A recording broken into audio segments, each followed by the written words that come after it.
बिस्मिल्लाहिर्रहमानिर्रहीम। अज़ीज़ तलबा व तालिबात, इनाम मुस्तफ़ी यूट्यूब चैनल से मैं हूँ मोहम्मद इनाम मुस्तफ़ी। सेकंड ईयर की पाक स्टडीज़ की नई किताब, उसका चैप्टर नंबर 4 बिल्कुल इख्तिताम के करीब पहुँच चुका। आज हम थर्ड लास्ट टॉपिक इस चैप्टर का पढ़ने जा रहे हैं और ये क्वेश्चन भी एक्सरसाइज का लॉन्ग क्वेश्चन है और इंतहाई आसान तरीन टॉपिक है, मगर 8 नंबर का लॉन्ग और एक्सरसाइज का लॉन्ग है, जिसका उन्वान है पाकिस्तान के आइन और अक़वाम मुत्तहिदा के इंसानी हुकूक का मवाजना, comparison of the rights under the constitution of Pakistan and United Nation organisation यानी UNO।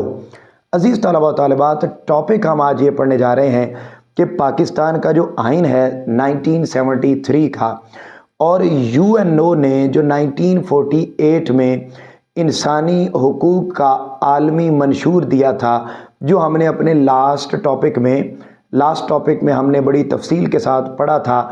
तो वो कहता है कि वो कौन कौन से हुकूक हैं जो हमारे कॉन्स्टिट्यूशन में भी गिवन हैं और जो ह्यूमन राइट्स का चार्टर्ड है UNO का, उसके अंदर भी गिवन है। यानी आलमी मंशूर जो अक़वाम मुत्तहिदा ने दिया पूरी इंसानियत के लिए, पूरी नेशंस के लिए, पूरी वर्ल्ड के लिए, उसके अंदर जो इंसानों के हुकूक लिखे हुए हैं, उनमें से कौन कौन से हुकूक हैं जो हमारे आइन में भी लिखे हुए हैं, हमारे आइन में भी जिक्र किए गए हैं, और हमारे आइन और UNO के जो राइट्स हैं, ह्यूमन राइट्स, उनमें कौन कौन से राइट्स कॉमन हैं। आइए अजीज़ तलबा व तालिबात, जब आपने ये लॉन्ग क्वेश्चन अटैम्प्ट करना है तो सबसे पहले तो आपने इंसानी हुकूक की तारीफ़ करनी है, जो आपके चैप्टर 4 की पहली लाइन में लिखी हुई है। उर्दू और इंग्लिश में आप अपनी बुक पर देख सकते हैं। पहले भी मैं टॉपिक्स में ये रिवाइज करवा चुका हूँ, समझा भी चुका हूँ।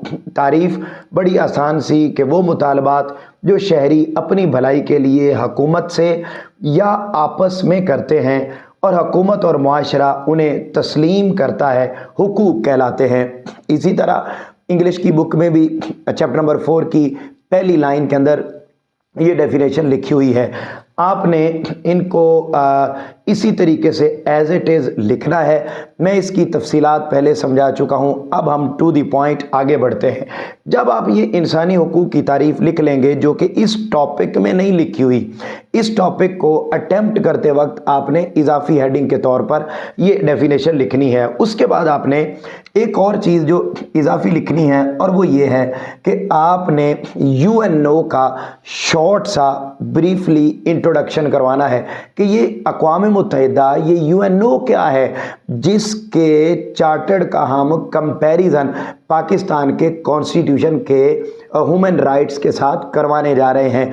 तो आपने बड़ी मुख्तसर सी एक तहरीर 2-3 लाइनों में जिक्र कर देनी है कि जब सेकेंड वर्ल्ड वॉर हुई, दूसरी जंगे अजीम हुई, जो हुई थी 1939 से 1945 तक, 1939 से 1945 तक ये जो सेकेंड वर्ल्ड वॉर हुई थी, तो सेकेंड वर्ल्ड वॉर के बाद दुनिया के 50 से ज़ायद ममालिक, अबव 50 कंट्रीज़, अमेरिका के शहर फ्रांसिस्को में इकट्ठे हुए और 50 से ज़ायद मुल्कों के हेड्स, प्रेसिडेंट्स, प्राइम मिनिस्टर्स इकट्ठे हुए और इकट्ठे होकर उन्होंने एक फ़ैसला किया कि हम एक ऐसी ऑर्गेनाइजेशन बनाते हैं कि जब भी दो मुल्कों के दरमियान कहीं क्लैश आता है तो उस ऑर्गेनाइजेशन के मेंबर्स उन दो मुल्कों के पास चले जाएंगे और उनको जाके समझाएंगे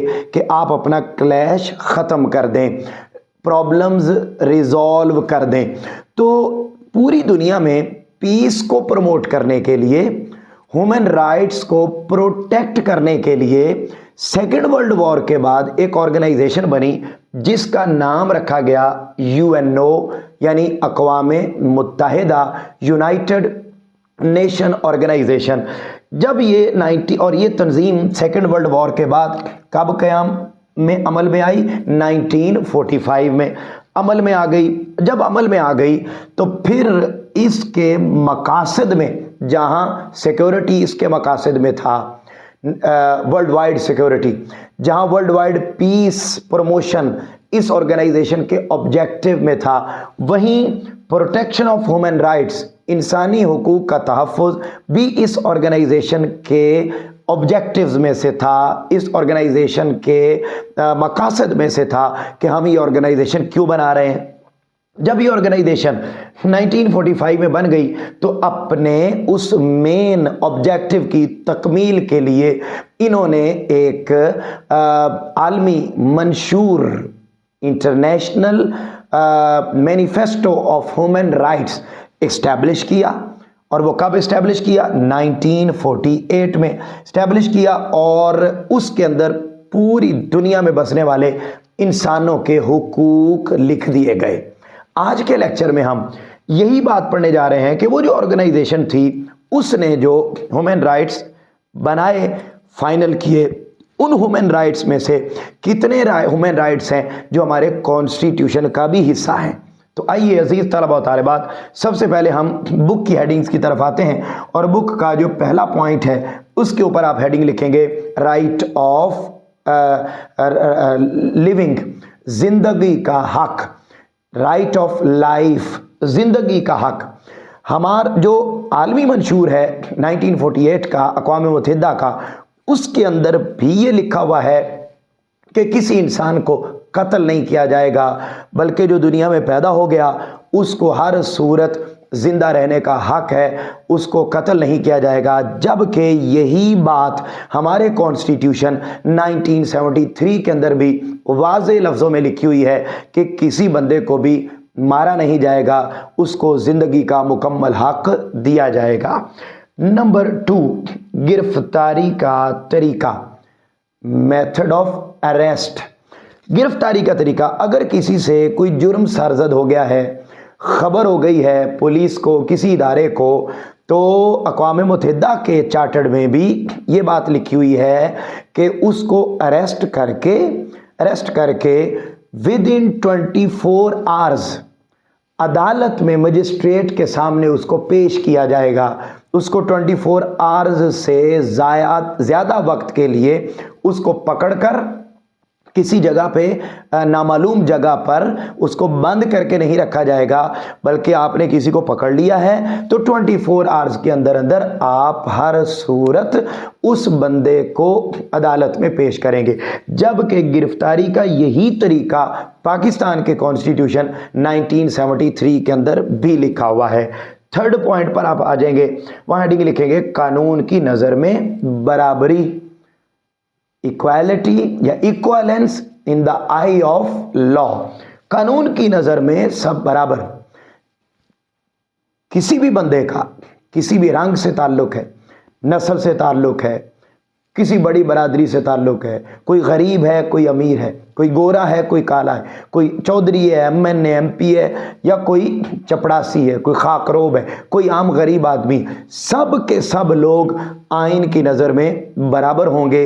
ये बात इन्हीं अल्फाज के साथ 73 के कॉन्स्टिट्यूशन में भी लिखी हुई है, और यही बात आलमी मंशूर के अंदर भी लिखी हुई है।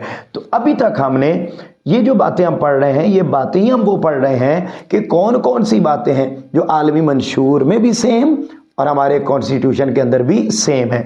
अगली बात जो सेम है वो है जमात बनाने का हक, right of organisation, right of union.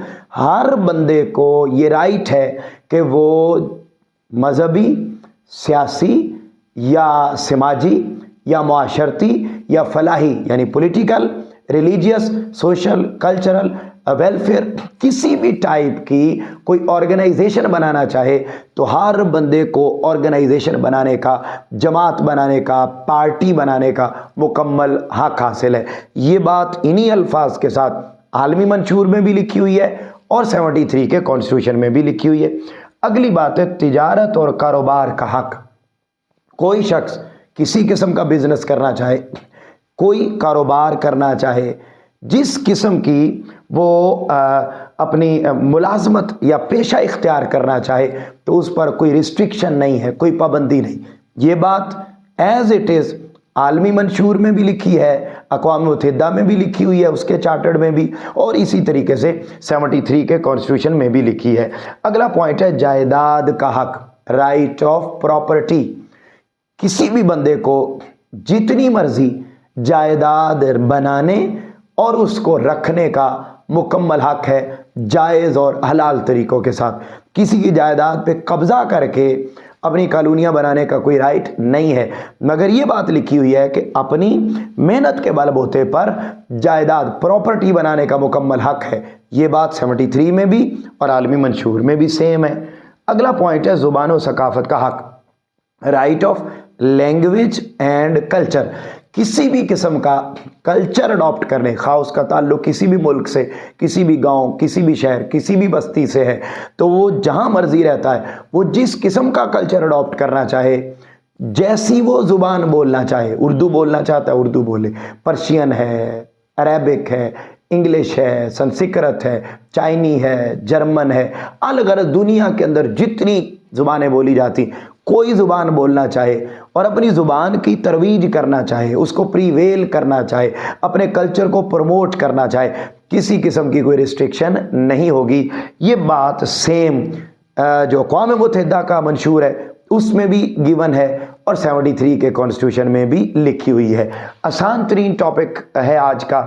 यहाँ तक तो बातें आपकी बुक में लिखी हुई हैं, लेकिन इतनी सी अगर आप बुक में जितना दिया हुआ है लिख कर आएंगे तो डेफिनेटली 8 नंबर बोर्ड में नहीं मिलने। जब तक आप इसकी रिक्वायर लेंथ के मुताबिक अटेम्प्ट नहीं करते तो उस वक्त तक आपको मार्क्स नहीं मिलेंगे। अगली जो बातें कॉमन हैं 73 के कॉन्स्टिट्यूशन में भी और इसी तरीके से जो अक़वाम मुत्तहिदा का मंशूर है उसमें जो कॉमन बातें हैं उनमें अगली बात है ज़ाती दिफा का हक, राइट ऑफ सेल्फ डिफेंस। किसी पर कोई इल्ज़ाम लग गया है तो उसको अदालत में जाकर अपना ज़ाती दिफा करने का, डिफेंस करने का, दलाइल देने का मुकम्मल हक हासिल है और वो साबित करेगा कि जो मुझ पर बात हुई है ऐसी बात नहीं है, उसको मुकम्मल अपनी दिफा का हक हासिल है। ये बात भी कॉमन है दोनों में। अगला है इंसाफ की फराहमी, प्रोविजन ऑफ जस्टिस। हर शख्स को खा उसका ताल्लुक किसी कौम, कबीले, गांव, बस्ती, शहर, इलाके से हो, किसी भी मुल्क से हो, किसी भी रंग से हो, किसी भी नस्ल से हो, अमीर हो या गरीब, गोरा हो या काला, सादा हो या फैशनेबल, जिस किस्म का भी, जिस भी जेंडर से, जिस भी सिन्फ से ताल्लुक़ रखता है उसको इंसाफ फराहम किया जाएगा, ज़्यादती नहीं की जाएगी, एक्सप्लॉयटेशन नहीं होगा। ये बात दोनों में कॉमन है। अगला है मुकदमे का तरीका। अगर किसी पर मुकदमा हो जाता है तो way of trial, method of trial. अगर किसी पर कोई मुकदमा हो जाता है तो वो ट्रायल का जितना प्रोसेस होगा वो बिल्कुल न्यूट्रल होगा, वो गैर जानिबदार होगा, वो इंसाफ के उसूलों के मुताबिक होगा। ऐसा नहीं होगा कि किसी अमीर MNA MPA चौधरी वडेरे के कहने पर जो मुजरिम नहीं है उसको सज़ा मिल जाए और जो मुजरिम है वो छूट जाए। ऐसी अंधेर नगरी नहीं होगी। अलग बात है कि पाकिस्तान के अंदर ये सिलसिला चलता है, मगर पाकिस्तान के कॉन्स्टिट्यूशन में और आलमी मंशूर के जो रूल्स एंड रेगुलेशंस हैं उनके अंदर ये कॉमन बात लिखी हुई है कि ट्रायल टोटली फेयर होगा, न्यूट्रल होगा और टोटली रूल्स एंड रेगुलेशंस के मुताबिक होगा। अगला है आमदोरफ्त का हक, right of transportation, right of movement. हर बंदे को हर जगह, शहर, गांव, बस्ती, दुनिया के किसी मुल्क में जाने की इजाज़त होगी, कोई रिस्ट्रिक्शन नहीं होगी। ये बात भी दोनों में कॉमन लिखी हुई है। अगला है मजहबी आज़ादी, रिलीजियस फ्रीडम। किसी भी किस्म का मज़हब अडॉप्ट करने की किसी भी बंदे को मुकम्मल आज़ादी है। ایسا نہیں ہو سکتا کہ کسی پر ریسٹرکشن لگائی جائے کہ نہیں بھی ہر صورت یہی مذہب آپ نے اختیار کرنا ہے، کوئی اور نہیں کرنا۔ اور پھر اگر وہ اختیار کر لیتا ہے تو پھر اس مذہب کے انڈر جتنی ایکٹیویٹیز آتی ہیں ان ایکٹیویٹیز کو وہ پرفارم کرنے، ادا کرنے کا مکمل رائٹ رکھتا ہے۔ اس کے بعد لاسٹ پوائنٹ جو اضافی ہیڈنگ کے طور پر یہ جتنے بھی گرین مارکر کے ساتھ پوائنٹس لکھے ہوئے ہیں یہ سب کے سب اضافی ہیڈنگز ہیں، اور وہ ہے حکومت میں حصہ، پارٹ ایز گورنمنٹ۔ کسی بھی بندے کو حکومتی معاملات میں حصہ لینے اور ملک و قوم کی خدمت کرنے کا مکمل رائٹ ہے، یہ بات دونوں کے اندر کامن ہے۔ دونوں سے مراد اقوام متحدہ اور پاکستان کا آئین، ان دونوں کے اندر یہ وہ پوائنٹس ہیں جو کامن ہے۔